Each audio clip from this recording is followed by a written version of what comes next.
មនុស្សភាគច្រើនបរាជ័យមិនមែនព្រោះតែគ្មានសមត្ថភាពទេប៉ុន្តែព្រោះតែពួកគេនិយាយពីផែនការរបស់ខ្លួនច្រើនពេកតើលោកអ្នកធ្លាប់មានអារម្មណ៍ដែរទេនៅពេលដែលអ្នកប្រាប់គេពីគោលដៅរបស់អ្នកហើយបន្ទាប់មកអ្វីៗមិនដូចដែលអ្នករំពឹងនៅថ្ងៃនេះខ្ញុំនឹងប្រាប់អ្នកអំពីអ្វីមួយដែលមនុស្សជោគជ័យភាគច្រើនមិននិយាយចេញមកនោះគឺកុំប្រាប់គេពីផែនការរបស់អ្នកចូលអនុញ្ញាតឲ្យលទ្ធផលជាអ្នកនិយាយជំនួសហេតុអ្វីការនិយាយច្រើនគឺគ្រោះថ្នាក់នៅពេលដែលអ្នកប្រាប់គេពីផែនការខួរក្បាលរបស់អ្នកទទួលអារម្មណ៍ថាអ្នកបានធ្វើវារួចទៅហើយវាបោកបញ្ឆោតអ្នកឲ្យសប្បាយចិត្តដោយមិនទាន់មានលទ្ធផលពិតប្រាកដបន្ទាប់មកអ្នកបាត់បង់ថាមពលបាត់បង់ការជំរុញចិត្តមិនមែនមនុស្សគ្រប់គ្នាសុទ្ធតែចង់ឲ្យអ្នកឈ្នះនោះទេវាជាការពិតដែលពិបាកទទួលស្គាល់មិនមែនមនុស្សទាំងអស់សុទ្ធតែសប្បាយចំពោះជោគជ័យរបស់អ្នកទេមនុស្សខ្លះអាចសង្ស័យលើអ្នកអាចទាញអ្នកឲ្យធ្លាក់ចុះឬបង្កើតគំនិតអវិជ្ជមានឲ្យអ្នកដោយមិនដឹងខ្លួនហើយនៅពេលដែលអ្នកស្ដាប់ពាក្យទាំងនោះវាក៏ធ្វើឲ្យអ្នកសង្ស័យលើខ្លួនឯងដែរដូច្នេះលោកអ្នកស្ដាប់ជាទីគោរពយើងគ្រប់គ្នាសុទ្ធតែដឹងថាកម្លាំងនៃភាពស្ងៀមស្ងាត់គឺជាអំណាចមនុស្សដែលជោគជ័យពិតប្រាកដមិននិយាយច្រើនទេពួកគេធ្វើការជាសម្ងាត់រៀនជាសម្ងាត់អភិវឌ្ឍខ្លួនឯងដោយគ្មានសម្លេងប្រសិនបើថ្ងៃណាមួយលទ្ធផលរបស់ពួកគេនឹងនិយាយខ្លាំងជាងពាក្យណាទាំងអស់ដូច្នេះចូលផ្លាស់ប្ដូរផ្នត់គំនិតចាប់ពីថ្ងៃនេះតទៅកុំប្រាប់គេពីអ្វីដែលអ្នកនឹងធ្វើប៉ុន្តែចូលបង្ហាញពួកគេតាមរយៈអ្វីដែលអ្នកបានធ្វើរួចចូលបំផ្លែងការនិយាយឲ្យទៅជាសកម្មភាពបំផ្លែងគំនិតឲ្យទៅជាលទ្ធផលលោកអ្នកមិនចាំបាច់បង្ហាញខ្លួនឯងដោយពាក្យសម្ដីទេអ្នកត្រូវតែបង្ហាញដោយសកម្មភាពដោយការអត់ធ្មត់ដោយការតស៊ូហើយនៅថ្ងៃណាមួយអ្នកដែលមិនជឿលើអ្នកនឹងត្រូវសម្លឹងមើលអ្នកដោយភាពភ្ញាក់ផ្អើលដូច្នេះលោកអ្នកស្ដាប់ជាទីគោរពសូមចងចាំថាកុំប្រាប់គេចូលឲ្យលទ្ធផលជាអ្នកបង្ហាញនៅថ្ងៃនេះលោកអ្នកអាចនៅស្ងៀមនៅថ្ងៃនេះលោកអ្នកអាចនឹងមិនទាន់មានអ្វីដែលត្រូវបង្ហាញក៏ប៉ុន្តែបើអ្នកមិនបោះបង់នៅថ្ងៃខាងមុខពិភពលោកនឹងស្គាល់អ្នកតាមរយៈអ្វីដែលអ្នកបានសម្រេចហេតុអ្វីបានជាមនុស្សចូលចិត្តនិយាយអំពីគោលបំណងរបស់ខ្លួនប្រាប់អ្នកដទៃលោកអ្នកសាកសួរខ្លួនឯងទៅមើលហេតុអ្វីបានជាយើងចូលចិត្តប្រាប់គេពីគោលដៅរបស់យើងពីព្រោះតែវាធ្វើឲ្យយើងមានអារម្មណ៍ល្អនៅពេលដែលអ្នកនិយាយថាខ្ញុំនឹងជោគជ័យមនុស្សនឹងសរសើរនិងលើកទឹកចិត្តអ្ន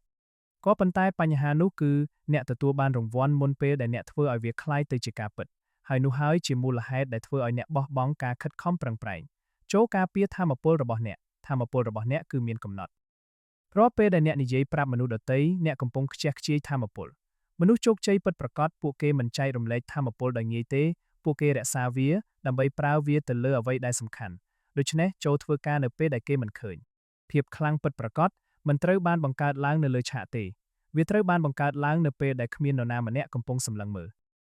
នៅពេលដែលអ្នកបរាជ័យនៅពេលដែលអ្នកសាកល្បងម្ដងហើយម្ដងទៀតនោះហើយជាកន្លែងដែលលទ្ធផលពិតប្រាកដកំពុងតែកសាងខ្លួនឯងកុំចង់បានការសរសើរលឿនពេកមនុស្សជាច្រើនចង់ឲ្យគេសរសើរមុនពេលមានលទ្ធផលប៉ុន្តែលោកអ្នកត្រូវតែយល់ថាការសរសើរដែលបានមកលឿនពេកគឺគ្មានតម្លៃជំនួសមកវិញចូលធ្វើការឲ្យលទ្ធផលជាអ្នកនិយាយចាប់ពីថ្ងៃនេះតទៅកំណត់គោលដៅរបស់អ្នកសរសេរវាសម្រាប់ខ្លួនឯងបិទមាត់ហើយចាប់ផ្ដើមធ្វើសកម្មភាពកុំចាំឲ្យគេជឿលើអ្នកចូលឲ្យលទ្ធផលបង្ហាញឲ្យគេឃើញ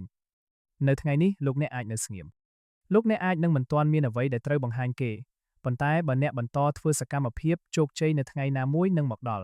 ់ហើយពេលនោះអ្នកនឹងមិនចាំបាច់និយាយអ្វីទៀតទេពីព្រោះលទ្ធផលរបស់អ្នកនឹងនិយាយជំនួសអ្នកជាក់ជាមិនខានដូច្នេះកុំប្រាប់គេចូលបង្ហាញលទ្ធផលចេញមកមេរៀនពីសត្វក្នុងធម្មជាតិការធ្វើពុតនិងការបដូរពណ៌លាក់ខ្លួនលោកអ្នកស្ដាប់ជាទីគោរពនៅក្នុងសៀវភៅបណ្ដាំកញ្ជ្រោងចាស់មានពាក្យមួយឃ្លាគេនិយាយថាការចេះបន្លំលាក់បាំងខ្លួនគឺជាអាវក្រោះដ៏ពិសេសយើងចាំបាច់ត្រូវចេះសម្ដែងកាយវិការធ្វើពុតនិងបដូរស្ថានភាពលាក់បាំងខ្លួនឲ្យបានសមស្របដើម្បីរស់នៅឲ្យមានសុវត្ថិភាពនិងសុខសាន្ត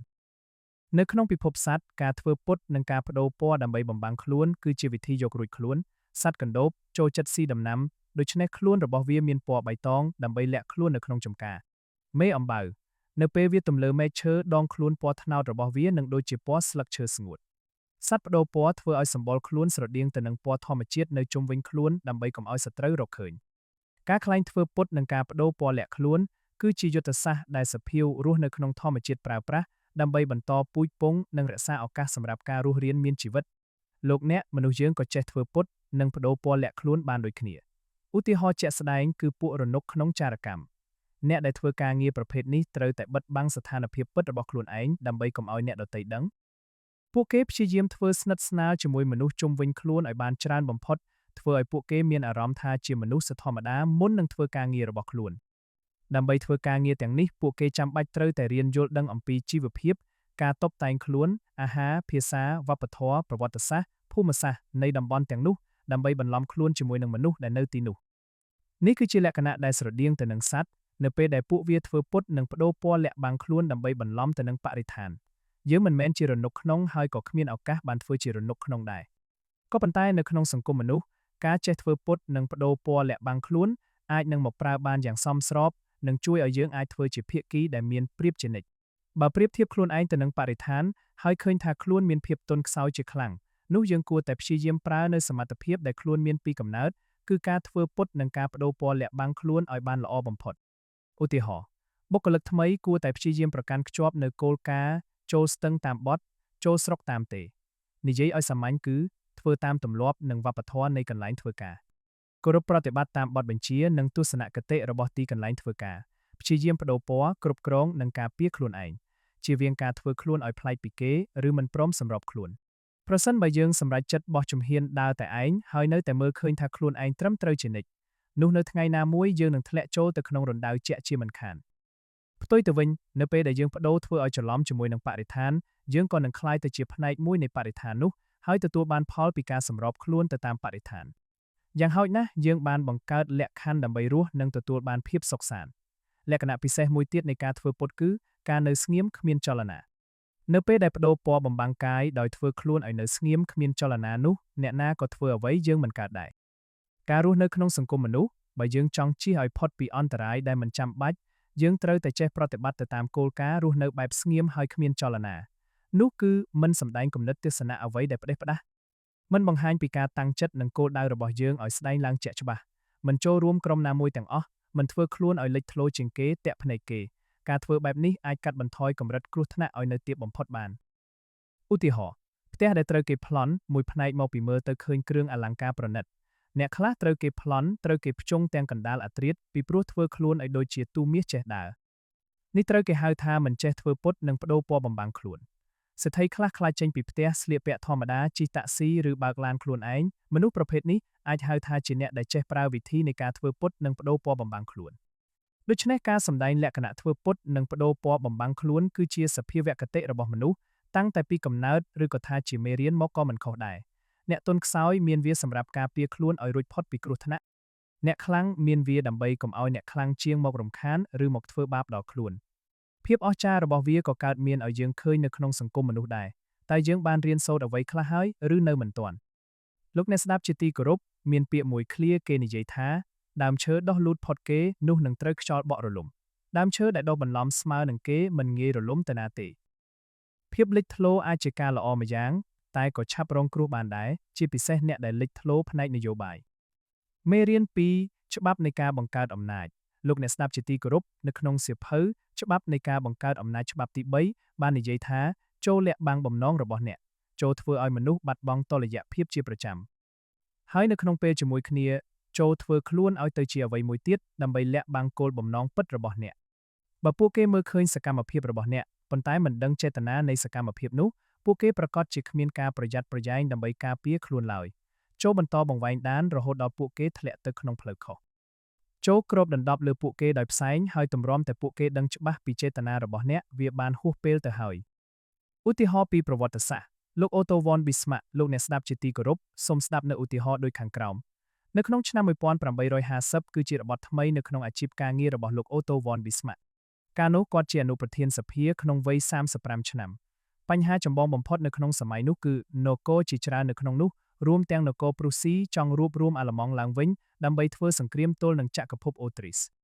អូទ្រីសជាអ្នកជិតខាងដ៏មានអំណាចបំផុតនៅភាគខាងត្បូងដែលតែងតែចង់ឲ្យអាល្លឺម៉ង់នៅតែជាប្រទេសទន់ខ្សោយនិងបែកបាក់គ្នាហើយពួកគេគំរាមថានឹងចូលឈ្លានពានភ្លាមប្រសិនបើអាល្លឺម៉ង់ហ៊ានប្រកាសរួបរวมគ្នាឡើងវិ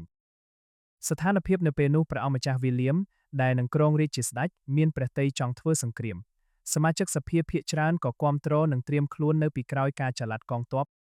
មនុស្សតែម្នាក់គត់ដែលប្រឆាំងសង្គ្រាមគឺព្រះបាទ Frederick William ទី4ដែលកំពុងគ្រងរាជ្យព្រមជាមួយមន្ត្រីទាំងអស់របស់ទ្រង់ដែលប្រាថ្នាចង់ផ្គប់ផ្គុនចក្រភពអូទ្រីសតួនាទីរបស់ Bismarck ពេញមួយអាជីពការងារ Bismarck តែងតែជាមនុស្សស្មោះត្រង់និងជាអ្នកគាំទ្រពេញទំហឹងចំពោះភាពក្លាហាននិងអំណាចរបស់ព្រុសស៊ីគាត់ស្រមៃចង់ឲ្យអាល្លឺម៉ង់រួបរวมឡើងវិញដើម្បីនាំគ្នាធ្វើសង្គ្រាមប្រឆាំងនឹងចក្រភពអូទ្រីស ហើយធ្វើឲ្យអូទ្រីសទទួលភាពអាម៉ាស់មុខដោយសារពួកគេបានបំបែកអាល្លឺម៉ង់ជាយូរណាស់មកហើយក្នុងនាមជាអតីតទាហានប៊ីស្ម៉ាក់យល់ឃើញថាសង្គ្រាមគឺជាមធ្យោបាយមួយដែលនាំមកនូវភាពអស្ចារ្យគាត់ជាបរិះដែលហ៊ានបញ្ចេញមតិការសម្រេចចិត្តដ៏អស្ចារ្យនឹងត្រូវកំណត់នៅពេលណាមួយវាមិនមែនជាការសម្រេចចិត្តតាមរយៈការចរចានិងការសម្របសម្រួលនោះទេប៉ុន្តែជាការសម្រេចចិត្តប្រើកាំបិតនិងឈាមប៊ីស្ម៉ាក់តែងតែបង្ហាញខ្លួនថាជាជនស្នេហាជាតិនិងស្រឡាញ់ភាពថ្កុំថ្កើងរបស់កងទ័ពតាំងពីដើមមកទីបំផុតប៊ីស្ម៉ាក់ត្រូវបានអញ្ជើញឲ្យឡើងនិយាយនៅវេទិការដ្ឋសភា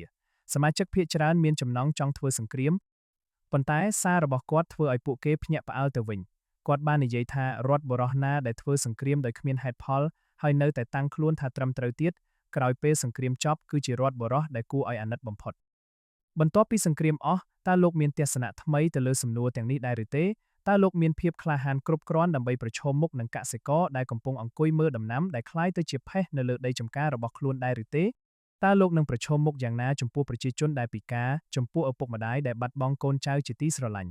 សម្រាប់សមាជិកសភាទាំងអស់វាចម្លែកក្រៃលែងដែលប៊ីស្ម៉ាក់និយាយថាការធ្វើសង្គ្រាមគឺជាគំនិតឆ្កួតលីលាប៉ុន្តែអ្វីដែលចម្លែកបំផុតនោះគឺប៊ីស្ម៉ាក់ថែមទាំងសរសើរចក្រភពអូទ្រីសនិងការពារសកម្មភាពដែលអូទ្រីសកំពុងធ្វើទៅលើអាល្លឺម៉ង់ទៀតផងសម្ដីរបស់គាត់ផ្ទុយស្រឡះពីជំហរដែលធ្លាប់មានលទ្ធផលសមាជិកសភាជាច្រើនអ្នកបានផ្លាស់ប្តូរសន្លឹកឆ្នោតរបស់ខ្លួនព្រះមហាក្សត្រនិងមន្ត្រីរបស់ទ្រង់បានឈ្នះការបោះឆ្នោតការប្រកាសសង្គ្រាមត្រូវបានលុបចោល3សប្តាហ៍បន្ទាប់ពីសុន្ទរកថាដ៏ល្បីល្បាញរបស់ប៊ីស្ម៉ាក់ព្រះរាជាទ្រង់ជ្រាបគុណចំពោះការថ្លែងដែលនាំមកនូវសន្តិភាពតើមានអ្វីកើតឡើងបន្ទាប់មកប៊ីស្ម៉ាក់ត្រូវបានដំឡើងឲ្យក្លាយជារដ្ឋមន្ត្រីប៉ុន្មានឆ្នាំក្រោយមកគាត់ក្លាយទៅជារដ្ឋមន្ត្រីប្រធានាធិបតីនៃប្រូស៊ីនៅពេលដែលគាត់ទទួលបានតួនាទីថ្មីនៅក្នុងដៃទីបំផុតប៊ីស្ម៉ាក់មានអំណាចគ្រប់គ្រាន់ដើម្បីដឹកនាំប្រទេសនិងស្ដេចដែលស្រឡាញ់សន្តិភាពនោះឲ្យប្រឈមមុខនឹងចក្រភពអូទ្រីសគាត់បានវាយបំបែកអូទ្រីសហើយបង្កើតសម្ព័ន្ធអាល្លឺម៉ង់ដ៏អង់អាចដែលមានព្រុសស៊ីជាប្រមុខលោកអ្នកស្ដាប់ជាទីគោរពឧទាហរណ៍មួយនេះបានបញ្ជាក់អត្ថន័យឲ្យយើងឃើញថានៅក្នុងអំឡុងពេលថ្លែងសុន្ទរកថានៅឆ្នាំ1850ប៊ីស្ម៉ាក់បានគណនាយ៉ាងល្អិតល្អន់មុននឹងនិយាយទីមួយគាត់មានអារម្មណ៍ថាកងទ័ពព្រុសស៊ីនៅតែអន់ខ្លាំងបើប្រៀបធៀបទៅនឹងកងទ័ពរបស់ប្រទេសអឺរ៉ុបដទៃទៀតដូច្នេះមិនទាន់គ្រប់គ្រាន់ដើម្បីធ្វើសង្គ្រាមនៅឡើយទេប្រសិនបើព្រុសស៊ីធ្វើសង្គ្រាមនោះអូទ្រីសនឹងឈ្នះយ៉ាងងាយហើយនឹងបង្កមហន្តរាយធំធេងដល់ព្រុសស៊ីនាពេលអនាគតទីពីរបើគាត់ប្រកាសគាំទ្រសង្គ្រាមភ្លាមៗតួនាទីរបស់គាត់នឹងរលាយដូចអំបិលត្រូវទឹកមិនខានឡើយព្រះមហាក្សត្រនិងមន្ត្រីអភិរក្សនិយមរបស់ទ្រង់គ្រាន់តែចង់បានសន្តិភាពតែប៉ុណ្ណោះរីឯប៊ីស្ម៉ាក់វិញគាត់ចង់បានអំណាចដូច្នេះចម្លើយល្អបំផុតរបស់គាត់គឺធ្វើឲ្យមនុស្សគ្រប់គ្នាកើតចិត្តស្រពេចស្រពិលចំពោះជំហររបស់គាត់បាននិយាយពាក្យដែលផ្ទុយពីអ្វីដែលមនុស្សរំពឹងទុកមនុស្សពេញប្រទេសត្រូវបានបង្វែងដានហើយដោយសារតែសុន្ទរកថានោះហើយទើបព្រះមហាក្សត្រតែងតាំងគាត់ឲ្យក្លាយជារដ្ឋមន្ត្រីជាមុខតំណែងដែលនាំឲ្យគាត់អាចកសាងកងទ័ពព្រុសស៊ីហើយសម្រេចកម្មវត្ថុរបស់គាត់បានយ៉ាងឆាប់រហ័សមេរៀនសំខាន់ប៊ីស្ម៉ាក់ជារដ្ឋបរោះដ៏ឈ្លាសវៃបំផុតម្នាក់ដែលពិភពលោកធ្លាប់ប្រទះគាត់ជាអ្នកជំនាញខាងយុទ្ធសាស្ត្រនិងល្បិចបង្វែងដានប្រសិនបើគាត់ប្រកាសគោលជំហរពិតប្រាកដរបស់គាត់ថាត្រូវរងចាំសិនចាំធ្វើសង្គ្រាមនៅពេលក្រោយគាត់ច្បាស់ជាមិនឈ្នះឡើយពីព្រោះជនជាតិព្រុសស៊ីភាគច្រើនចង់ធ្វើសង្គ្រាមនៅពេលនោះតែម្ដងហើយពួកគេយល់ខុសថាកងទ័ពរបស់ខ្លួនមានអានុភាពជាងអូទ្រីសប៉ុន្តែប្រសិនបើគាត់ចូលខាងព្រះមហាក្សត្រដោយស្នើសុំឲ្យទ្រង់តែងតាំងគាត់ធ្វើជារដ្ឋមន្ត្រីដើម្បីដោះដូរនោះប្រហែលជាមិនជោគជ័យទេពីព្រោះព្រះមហាក្សត្រអាចនឹងមិនទុកចិត្តលើមហិច្ឆតារបស់គាត់ហើយថែមទាំងសង្ស័យទៅលើភាពស្មោះត្រង់របស់គាត់ទៀតផងដូច្នេះផ្ទុយមកវិញតាមរយៈការធ្វើជាមនុស្សអាត្មានិយមហើយផ្សាយពាក្យសម្ដីដែលនាំឲ្យមហាជនភ្ញាក់ផ្អើលប៊ីស្ម៉ាក់អាចបិទបាំងគោលបំណងពិតប្រាកដរបស់គាត់បានសម្រេចហើយទីបំផុតគាត់អាចសម្រេចគ្រប់កម្មវត្ថុដែលគាត់ចង់បាននេះគឺជាអំណាចនិងអានុភាពនៃការបិទបាំងគោលបំណងមនុស្សភាគច្រើនបើកចំហពេកដូច្នេះលោកអ្នកស្ដាប់ជាទីគោរពមនុស្សជាច្រើនគឺមិនខុសពីសៀវភៅដែលបើកចំហឡើយពួកគេនិយាយចេញនូវអារម្មណ៍គំនិតនិងបង្ហាញផែនការរបស់ខ្លួនភ្លាមៗនៅពេលណាដែលពួកគេមានឱកាសពួកគេធ្វើដូច្នេះដោយសារហេតុផលផ្សេងៗទី1ការនិយាយអំពីអារម្មណ៍និងផែនការអនាគតរបស់ខ្លួនគឺជាកិច្ចការងាយស្រួលមនុស្សយើងមានអាកប្បកិរិយាបែបនេះពីធម្មជាតិក៏ប៉ុន្តែវាមិនងាយស្រួលទេក្នុងការគ្រប់គ្រងអណ្ដាតនិងពាក្យសម្ដីដែលអ្នកនិយាយទី2មនុស្សជាច្រើនជឿថាតាមរយៈការនិយាយពាក្យត្រង់ៗនិងបើកចំហពួកគេអាចទាក់ទាញបេះដូងរបស់មនុស្សជុំវិញខ្លួនហើយថែមទាំងបង្ហាញចរិតល្អពីធម្មជាតិរបស់ពួកគេផងដែរក៏ប៉ុន្តែនៅពេលខ្លះការនិយាយត្រង់ពេកធ្វើឲ្យមនុស្សខឹងទៅវិញ ដូច្នេះជាការប្រសើរចូលប្រុងប្រយ័ត្នក្នុងការបញ្ចេញពាក្យសម្ដីហើយត្រូវនិយាយប្រាប់មនុស្សតែរឿងណាដែលពួកគេចង់ឮជាជាងរឿងដែលចេញតែពីអារម្មណ៍និងគំនិតរបស់អ្នកបើទោះបីជាវាជារឿងពិតក៏ដោយអ្វីដែលសំខាន់ជាងនេះទៅទៀតការធ្វើជាមនុស្សបើកចំហដោយគ្មានការអៀនខ្មាសធ្វើឲ្យពួកគេស្គាល់អ្នកច្បាស់និងអាចស្មានចរិតរបស់អ្នកបានយ៉ាងត្រឹមត្រូវប្រការនេះស្ទើរតែធ្វើឲ្យពួកគេគ្មានការគោរពនិងកោតខ្លាចអ្នកនោះឡើយហើយម្យ៉ាងទៀតអំណាចមិនកើតដល់បុគ្គលណាដែលចូលចិត្តប្រើអារម្មណ៍បែបបើកចំហនោះទេដូច្នេះប្រសិនបើអ្នកចង់បានអំណាចចូលអ្នកទុកអាកប្បកិរិយានិយាយត្រង់ៗនោះទៅម្ខាងសិនហើយបង្វឹកខ្លួនឯងឲ្យមានសិល្បៈនៃការបិទបាំងគោលបំណងរបស់ខ្លួនចូលរៀនសិល្បៈនេះឲ្យចេះហើយអ្នកក៏នឹងមានប្រៀបជាងអ្នកដទៃសមត្ថភាពបិទបាំងគោលបំណងផ្ទាល់ខ្លួនគឺជាសមត្ថភាពពិសេសមួយដើម្បីឆ្លើយតបទៅនឹងសភាវគតិធម្មជាតិរបស់មនុស្សគឺការឆាប់ជឿទៅលើសម្បកខាងក្រៅយើងមិនសូវខ្វល់ខ្វាយក្នុងការពិចារណារិះរកការពិតដែលស្ថិតនៅពីក្រោយរឿងដែលយើងបានមើលឃើញឬបានឮនោះឡើយពីព្រោះការចេះតែគិតស្រមើស្រមៃនិងរិះរកការពិតនៅពីក្រោមសម្បកខាងក្រៅជានិច្ចវាធ្វើឲ្យយើងធុញថប់និងភ័យខ្លាចដោយសារតែសភាវគតិពីធម្មជាតិនេះហើយទើបវាធ្វើឲ្យមនុស្សងាយស្រួលណាស់ក្នុងការប្រើសម្បកខាងក្រៅដើម្បីបិទបាំងល្បិចកលរបស់ខ្លួននៅពេលដែលនៅចំពោះមុខមនុស្សម្នាក់គ្រាន់តែធ្វើពុតជាចូលចិត្តរបស់នេះឬធ្វើពុតជាចង់សម្រេចគោលដៅមួយនោះពួកគេនឹងជឿភ្លាមថាការសម្ដែងរបស់អ្នកគឺជាការពិតនៅពេលដែលភ្នែកពួកគេផ្ដោតទៅលើនុយបញ្ឆោតទាំងស្រុងពួកគេនឹងលែងផ្ដោតអារម្មណ៍ទៅលើអ្វីដែលអ្នកតាមប្រម៉ាញ់ពិតប្រាកដទៀតហើយដូច្នេះនៅក្នុងវិស័យស្នេហាចូលអ្នកបង្កើតទំនាស់ឬការមិនចោះសម្រងតូចៗដូចជាការបង្ហាញភាពមិនចូលចិត្តឬការធ្វើប្រងើយកន្តើយអ្នកមិនត្រឹមតែធ្វើឲ្យពួកគេធ្លាក់ក្នុងសភាពស្រពេចស្រពិលប៉ុណ្ណោះទេប៉ុន្តែអ្នកថែមទាំងបញ្ឆេះចំណងរបស់ពួកគេឲ្យចង់បានអ្នកកាន់តែខ្លាំងថែមទៀតតាក់ទិកដែលជានិច្ចកាលមានដំណើរការល្អក្នុងការបំភាន់មនុស្សគឺការធ្វើពុតជាគាំទ្រគំនិតឬបុព្វហេតុមួយរបស់ពួកគេខណៈដែលតាមពិតទៅវាផ្ទុយទាំងស្រុងពីគំនិតឬបុព្វហេតុរបស់អ្នកដោយ Bismarck បានប្រើតាក់ទិកនេះប្រកបដោយប្រសិទ្ធភាពខ្ពស់បំផុតនៅក្នុងឆ្នាំ1850មនុស្សភាគច្រើននឹងជឿថានៅពេលដែលអ្នកផ្លាស់ប្ដូរគំនិតរបស់ពួកគេអ្នកប្រកាសជាភ្ញាក់ខ្លួនមិនខានពីព្រោះជាធម្មតាមនុស្សតែងតែជាប់ជំពាក់ទៅនឹងគំនិតនិងតម្លៃរបស់ខ្លួនឯងដូច្នេះនៅពេលដែលអ្នកហាមាត់និយាយផ្លាស់ប្ដូរគំនិតរបស់ពួកគេនឹងជឿថាអ្នកមិននិយាយលេងនោះឡើយតាក់ទិកនេះមិនត្រឹមតែមានប្រសិទ្ធភាពលើផ្នែកគំនិតទេតែក៏អាចយកវាមកអនុវត្តលើផ្នែកសម្ភារៈបានផងដែរអ្នកធ្វើពុតថាចង់បានរបស់មួយដែលមិនមែនជាចំណាប់អារម្មណ៍ពិតប្រាកដរបស់អ្នកហើយនៅពេលនោះសត្រូវរបស់អ្នកនាំគ្នាជឿទៅលើវាបណ្ដាលឲ្យពួកគេចាប់ផ្ដើមគណនានិងវាយតម្លៃខុសជាបន្តបន្ទាប់លោកអ្នកស្ដាប់ជាទីគោរពនៅក្នុងអំឡុងសង្គ្រាមមួយដែលគេហៅថាសង្គ្រាមបន្ទាយបារាំងនៅឆ្នាំ1711មេបញ្ជាការកងទ័ពអង់គ្លេសគឺលោកដាក់ Descent Boy សុំបារាំងដោយសារវាបានការពារផ្លូវទៅកាន់ទីក្រុងប៉ារីសប៉ុន្តែគាត់បានដឹងថាប្រសិនបើគាត់បំផ្លាញបន្ទាយនោះបារាំងប្រកាសជាដឹងចេតនាពិតប្រាកដរបស់គាត់ជាក់ជាមិនខាននោះគឺការយកផ្លូវនោះដើម្បីដឹកនាំទ័ពសម្រុកចូលបារាំងដូច្នេះជាជាងការធ្វើបែបនេះគាត់គ្រាន់តែចូលទៅវាយបណ្ដេញបារាំងចេញពីបន្ទាយមួយចំនួនហើយពង្រាយទាហានមួយចំនួនឲ្យនៅក្នុងបន្ទាយដើម្បីបង្ហាញឲ្យគេឃើញថាគាត់គ្រាន់តែចង់កាន់កាប់បន្ទាយនោះតែប៉ុណ្ណោះបារាំងបានវាយប្រហារបន្ទាយនោះហើយដណ្ដើមយកវាមកវិញនៅពេលដែលពួកបារាំងដណ្ដើមយកបន្ទាយនោះបានវិញពួកគេបានបំផ្លាញវាចោលដោយគិតថាអង់គ្លេសបានកាន់កាប់វាដោយមូលហេតុចាំបាច់អ្វីមួយដែលសំខាន់ដែលពួកគេមិនដឹងឥឡូវនេះបន្ទាយត្រូវបានបំផ្លាញចោលហើយផ្លូវក៏លែងមានអ្វីការពារទៀតហើយដូច្នេះមេបញ្ជាការអង់គ្លេសអាចដឹកនាំទ័ពវាយចូលបារាំងបានដោយងាយលោកអ្នកស្ដាប់ជាទីគោរពចូលប្រើតាក់ទិកតាមលំដាប់ដូចតទៅលាក់បាំងបំណងរបស់អ្នកតាមរយៈការបើកចំហកុំខ្លាចការលេចធ្លាយការសម្ងាត់ពីព្រោះវាអាចធ្វើឲ្យមនុស្សមានការងឿងឆ្ងល់តាមរយៈការនិយាយហើយនិយាយទៀតអំពីបំណងក៏ដូចជាគោលដៅរបស់អ្នកវាតែងតែមិនមែនជាគោលបំណងនិងគោលដៅពិតប្រាកដនៅឡើយការធ្វើបែបនេះអ្នកនឹងសម្លាប់សត្វ3ក្បាលដោយប្រើថ្មតែមួយដុំទី1អ្នកបង្ហាញឲ្យគេមើលឃើញថាអ្នកជាមនុស្សរស់រាយបើកចំហនិងគ្មានល្បិចកលទី2អ្នកអាចបិទបាំងគោលបំណងរបស់អ្នកបានយ៉ាងល្អទី3អ្នកធ្វើឲ្យសត្រូវខ្ជះខ្ជាយពេលវេលាទៅលើការតាមប្រម៉ាញ់រឿងមួយផ្សេងទៀតដែលមិនមែនជាគោលដៅពិតរបស់អ្នកលោកអ្នកស្ដាប់ជាទីគោរពឧបករណ៍ដ៏មានអានុភាពមួយទៀតដែលអាចបោកបញ្ឆោតមនុស្សបានគឺការក្លែងធ្វើជាមនុស្សដែលមានបំណងល្អមនុស្សតែងតែយល់ច្រឡំថាមនុស្សដែលមានបំណងល្អគឺជាមនុស្សស្មោះត្រង់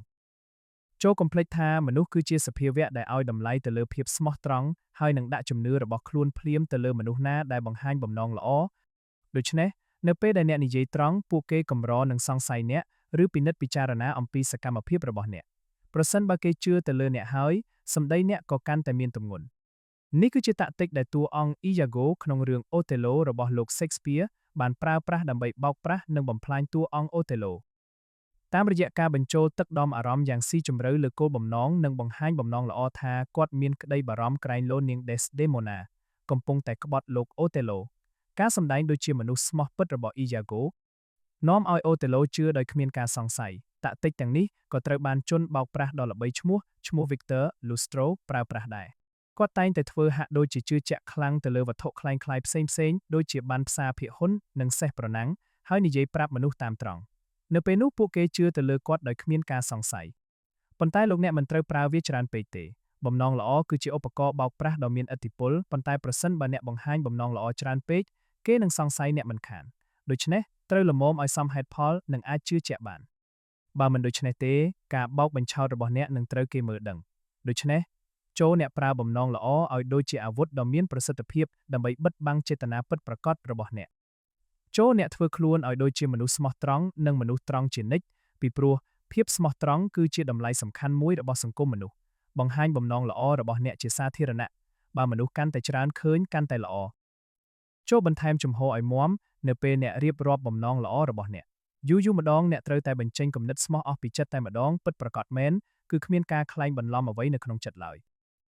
រដ្ឋមន្ត្រីរបស់អធិរាជណាប៉ូឡេអុងគឺលោកតាឡេរ៉ង់ដែលជាបរិះមានជំនាញខ្ពស់ក្នុងការនិយាយរឿងផ្សេងៗប្រាប់មនុស្សហាក់ដូចជាខ្លួននិយាយវាមែនទែន